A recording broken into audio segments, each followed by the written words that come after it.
नमस्कार साथियों, वेदांत क्लासेस के इस डिजिटल प्लेटफॉर्म पर आप सभी का हार्दिक स्वागत व अभिनंदन। साथियों, आज हम चर्चा करेंगे 4 फरवरी 2025 से रिलेटेड से भी प्रश्न बनते हैं उसके ऊपर।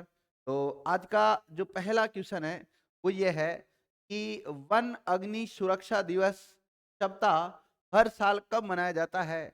1 फरवरी से लेकर 7 फरवरी तक, या 2 फरवरी से लेकर 8 फरवरी तक, या 3 से लेकर 9 तक, या 4 से लेकर 10 तक? बताओ कब से कब तक मनाया जाता है? तो ये मनाया जाता है 1 फरवरी से लेकर 7 फरवरी तक। डिस्क्रिप्शन देखते हैं इसका। वन विभाग रुद्रप्रयाग के द्वारा 1 से लेकर 7 फरवरी तक वन अग्नि सुरक्षा सप्ताह मनाया जा रहा है। और विकासखंड जखोली की उत्तरी रेंज के द्वारा तिलगढ़ पट्टी के मवान गांव में गोष्ठी का आयोजन कर लोगों को वनों की सुरक्षा के प्रति जागरूक किया गया है। 2030 तक अमेजन के करीब 27% जंगल खत्म हो जाएंगे। ये भी उनके बारे में बताया गया। तो इसलिए जंगलों की सुरक्षा कितना अनिवार्य हो गया है उसके बारे में लोगों को जागरूक किया। अगला क्वेश्चन देखिएगा कि राष्ट्रीय गोल्डन रिट्रीवर दिवस हर साल कब मनाया जाता है? 1 फरवरी को, 2 फरवरी को, 3 फरवरी को, या 4 फरवरी को? इसका राइट आंसर क्या चला जाएगा? 3 फरवरी राइट आंसर होगा, यानी कि सी विकल्प इसका आंसर जाएगा। हर साल 3 फरवरी को राष्ट्रीय गोल्डन रिट्रीवर दिवस मनाया जाता है। इस दिवस को मनाने का उद्देश्य गोल्डन रिट्रीवर ब्रीड के कुत्तों के महत्व के बारे में वैश्विक जागरूकता बढ़ाना है। और इस दिवस को मनाने की शुरुआत 2012 में क्रिस्टल शहर के द्वारा की गई थी। वह एक डॉग लवर और गोल्डन रिट्रीवर के मालिक थे। अगला क्वेश्चन क्या देखिएगा, हाल ही में किस राज्य के मुख्यमंत्री ने घोषणा की है कि डिब्रूगढ़ राज्य की दूसरी राजधानी होगी? डिब्रूगढ़ है कहां पर? असम में है, तो असम के सीएम ही करेंगे। 4 विकल्प है, केरल, असम, तेलंगाना और उड़ीसा। तो ये कर दी विद्यार्थियों असम के मुख्यमंत्री ने। वैसे असम की राजधानी क्या है? दिसपुर है। असम की राजधानी क्या है? दिसपुर है, ध्यान रखना। तो अब एक और राजधानी हो जाएगी डिब्रूगढ़। कौन सी हो जाएगी असम की? डिब्रूगढ़ हो जाएगी। असम के जो मुख्यमंत्री हिम्मत बिस्वा शर्मा ने कहा है कि चाय, तेल और कोयला व्यापार की का ब्रिटिश काल का केंद्र डिब्रूगढ़ 2027 तक असम की दूसरी राजधानी होगी। और वहाँ एक विधानसभा परिसर भी होगी। मतलब डिब्रूगढ़ में विधानसभा का भी गठन किया जा रहा है। मतलब काम वही करेगी जो दिसपुर से होता है।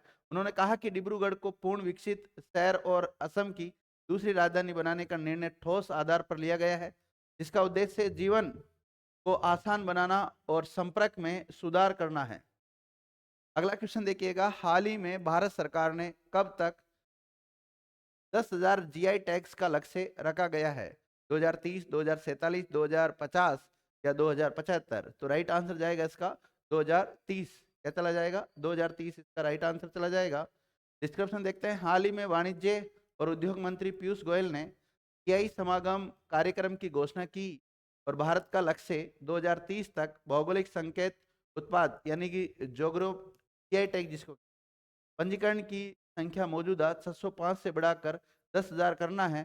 तो जीआई विशिष्ट भौगोलिक उत्पत्ति वाले उत्पादों के लिए टैग है जो कानूनी सुरक्षा, निर्यात, संवर्धन और अनधिकृत उपयोग को रोकथाम प्रदान करते हैं। अगला क्वेश्चन क्या देखिएगा, हाल ही में T20 क्रिकेट में बिना आउट हुए सर्वाधिक रन बनाने का रिकॉर्ड किस खिलाड़ी ने बनाया है? बताइए। हैरी ब्रुक ने, रोहित शर्मा ने, तिलक वर्मा ने, या इनमें से कोई नहीं? तो राइट आंसर चला जाएगा इसका सी, तिलक वर्मा। डिस्क्रिप्शन देखते हैं। हाल ही में भारत के धाकड़ बल्लेबाज तिलक वर्मा ने T20 अंतर्राष्ट्रीय क्रिकेट में एक नया रिकॉर्ड बना दिया है। उन्होंने बिना आउट हुए सर्वाधिक रन बनाने का कारनामा करके दिखा दिया है। तिलक वर्मा ने लगातार 4 पारियों में बिना आउट हुए कुल 318 रन बनाए हैं, जो अपने आप में एक विश्व रिकॉर्ड बन गया है। अगला क्वेश्चन देखिएगा, हाल ही में किस देश ने कर सहमति लाभ का दावा करने के लिए नए उपभोक्ताओं को चुना है? भारत ने, अमेरिका ने, थाईलैंड ने, या न्यूजीलैंड ने? तो इसका राइट आंसर चला जाएगा ए, भारत ने। किसने? भारत ने। डिस्क्रिप्शन देखते हैं। भारत के स्वास्थ्य विभाग ने हाल ही में प्रमुख उद्देश्य परीक्षण के लिए लागू होने वाली गाइडलाइंस पर एक सेमेस्टर जारी करने की घोषणा की है। और ये कदम भारत के डबल कराधान परिहार निवेश को ग्लोबल मानक विशेष रूप से OECD के आधार erosion and profit dimension action plan 6 के साथ प्रतीक चिन्ह करने के प्रयास का हिस्सा है। नवीनतम केवल भविष्य के लिए लागू होगी। अगला क्वेश्चन क्या है देखिएगा कि हाल ही में भारतीय रिजर्व बैंक यानी कि रिजर्व बैंक आरबीआई भी कहते हैं इसको short, reserve bank of India की एकीकृत लोकपाल योजना के तहत बैंक ऋणों की संख्या कितने प्रतिशत बढ़ोतरी की है? 15.25, 22.50, 32.81 या 42.90? तो इसका राइट आंसर चला जाएगा सी, 42.81%। डिस्क्रिप्शन देखते हैं। हाल ही में भारतीय रिजर्व बैंक की एकीकृत लोकपाल योजना के तहत बैंक ऋणों की संख्या 32.81% की महत्वपूर्ण वृद्धि दर्ज की गई है, जिससे कुल बैंकों की संख्या 9.34 लाख हो गई है। और ये वृद्धि उत्पादन क्षेत्र में ग्राहक विलय को लेकर बहुलता चिंता को छूता है। इन दलालों का मुख्य कारण सेवाओं में देरी, चॉकलेट में त्रुटियां, बैंकों के द्वारा विलासिता के समाधान में असंतोष उत्पन्न करना, जो ग्राहक सेवा और याचिका सहायता प्रणाली में सुधार की आवश्यकता को शामिल करता है। अगला क्वेश्चन देखिएगा कि हाल ही में लिक्विड प्रोपल्सन सिस्टम्स सेंटर के नए डायरेक्टर कौन बने हैं? बहादुर सिंह, एम मोहन, नारायण सिंह या इनमें से कोई नहीं? तो एम मोहन। कौन बन गए? एम मोहन बन गए, ध्यान रखना। हाल ही में एम मोहन को केरल के तिरुवनंतपुरम में स्थित तरल पदार्थ वितरण प्रणाली केंद्र का निदेशक नियुक्त किया गया। तो तरल पदार्थ वितरण प्रणाली केंद्र का डायरेक्टर है, इसे नियुक्त कर दिया गया एम मोहन को। उन्होंने डॉक्टर वी नारायण का स्थान लिया है। इनसे पहले वी नारायण थे। अंतरिक्ष अनुसंधान संगठन के अध्यक्ष बना दिया गया इनको। और एम मोहन इसरो के प्रस्ताव का हिस्सा रहे हैं। उन्होंने तरल पदार्थ प्रौद्योगिकी में विशेषज्ञता के माध्यम से भारत की अंतरिक्ष की जो ताकत है उसको बढ़ाने में महत्वपूर्ण योगदान भी दिया है। अगला क्वेश्चन है कि हाल ही में एंजल वन ने ग्रुप सीईओ किसे नियुक्त किया है? विनीत जोशी को, अमरीश केंगे को, श्री कृष्ण कुमार को या इनमें से कोई नहीं? तो राइट आंसर चला जाएगा इसका बी, अमरीश केंगे।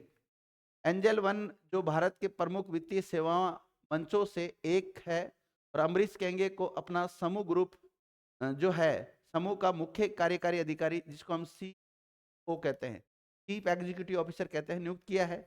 ये मार्च 2025 से प्रभावी होगा।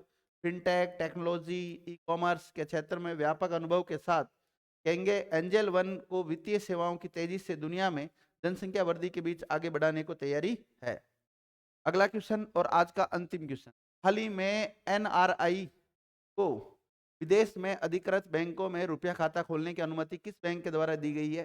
Bank RBI, SBI, axis bank या पीएनबी बैंक?